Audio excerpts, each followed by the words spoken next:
ଏବେ ବର୍ତ୍ତମାନ ଯାହା ସୂଚନା ମିଳିଛି ଶୀତ ଥରୁଛି ସାରା ଓଡ଼ିଶା। ଏପଟେ ଓଡ଼ିଶାକୁ ମାଡ଼ି ଆସୁଛି ଆଉ ଏକ ଲଘୁଚାପ। ଏନେଇ ପାଣିପାଗ ବିଭାଗ ପକ୍ଷରୁ ସୂଚନା ଦିଆଯାଇଛି।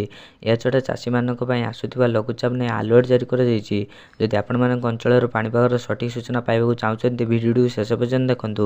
ଏସହିତ ଚ୍ୟାନେଲରେ ନୂଆ କରି ଆସିଲେ ସବସ୍କ୍ରାଇବ୍ କରନ୍ତୁ। ଏବେ ଯାହା ସୂଚନା ମିଳିଛି ବର୍ତ୍ତମାନ ରାଜ୍ୟ ଉପରେ କୌଣସି ସିଷ୍ଟମ ନଥିବାରୁ ଉତ୍ତର ପବନ ରାଜ୍ୟକୁ ପ୍ରବେଶ କରୁଛି।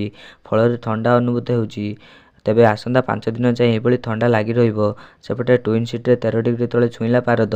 ଚଳିତ ସିଜିନ୍ରେ ପ୍ରଥମ ଥର ପାଇଁ ରାଜଧାନୀ ଭୁବନେଶ୍ୱର ଏବଂ କଟକରେ ତାପମାତ୍ରା 13 ଡିଗ୍ରୀ ଛୁଇଁଛି। ତେବେ ଆଜି ଭୁବନେଶ୍ୱରରେ 13.2 ଡିଗ୍ରୀ, କଟକରେ 13.5 ଡିଗ୍ରୀ ସର୍ବନିମ୍ନ ରାତି ତାପମାତ୍ରା ରେକର୍ଡ କରାଯାଇଛି। ଏହାଛଡ଼ା ଓଡ଼ିଶାକୁ ଆସୁଛି ଏକ ଲଘୁଚାପ। କେତେକ ପାଣିପାଗ ମଡେଲ ଏହା ମଧ୍ୟ ଆକଳନ କରୁଛନ୍ତି। ତେବେ ଆସୁଥିବା ଲଘୁଚାପ ଆଗାମୀ 4 ଦିନରୁ 5 ଦିନ ମଧ୍ୟରେ ଚିତ୍ର ସ୍ପଷ୍ଟ ହେବ। ଆଉ ଆପଣମାନେ ସମ୍ପୂର୍ଣ୍ଣ ଅପଡେଟ୍ ପାଇପାରିବେ। ଏବେ ମିଳୁଥିବା ସୂଚନା ମୁତାବକ ଆସୁଥିବା ଲଘୁଚାପ ସେତେଟା ଓଡ଼ିଶା ଉପରେ ଫଳପ୍ରଦାୟକ ହେବ ନାହିଁ। ଆଂଶିକ ବର୍ଷା ମଧ୍ୟ ପ୍ରଭାବ ପଡ଼ିବ। ହେଲେ ଏଥିପାଇଁ ଚାଷୀମାନଙ୍କୁ ସତର୍କ ରହିବା ପାଇଁ ସୂଚନା ଦିଆଯାଇଛି। ଏପଟେ ବିଭିନ୍ନ ସ୍ଥାନରେ ରାତି ତାପମାତ୍ରା ହ୍ରାସ ପାଇଛି। 8.3 ଡିଗ୍ରୀ ସୁନ୍ଦରଗଡ଼ ସବୁଠାରୁ ଥଣ୍ଡା ସହର ଅଞ୍ଚଳ।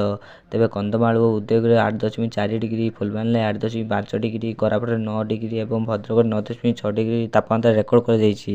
ପାଣିପାଗର ଏମିତି ସଠିକ୍ ସୂଚନା ପାଇବାକୁ ଚାହୁଁଥିଲେ ଆମ ଚ୍ୟାନେଲକୁ ସବସ୍କ୍ରାଇବ୍ କରନ୍ତୁ।